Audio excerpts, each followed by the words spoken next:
Sabo Saloon Studio. Yebo. Ashisota. Aubude mu system. Fighter. Chiri kudinetsa ndisinzisisa kuti usi wangu.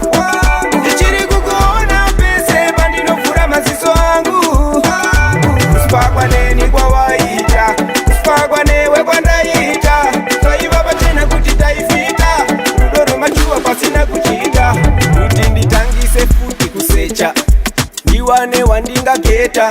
Betsi yacho ndambosama kuiweka, anza iri kubuda iwewe wega. Zvimwe ungaita itia, ngoita zvipi handichaziya. Pane vandaona hapana wandachiya, achakabva gepi iroro ndiya. Chiri kundinetsa handisinzisisa kuti usi wangu. Ndichiri kukuona pese pandinofura maziso angu. Kusipakwa neni kwa waita, kusipakwa newe kwandaita.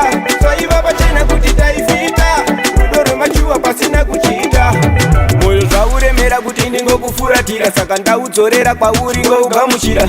Kuchengete wega vamwe ndinovachira, kumakani wobva wandikumbatira. Unondiida chobuda pachena, ukadaro wangwara makenga. Ndiri straight handife ndatena, iwewe neni tiri pamwe machena. Chiri kundinetsa handisinzisisa kuti usi wangu. Ndichiri kukuona pese pandinofura maziso angu. Kusipakwa neni kwa waita, kusipakwa newe kwandaita. Twaiva pachena kuti taifita, rudoro machuwa pasina kuchita. Kuti nditangise futi kusecha here, iwane wandingageta.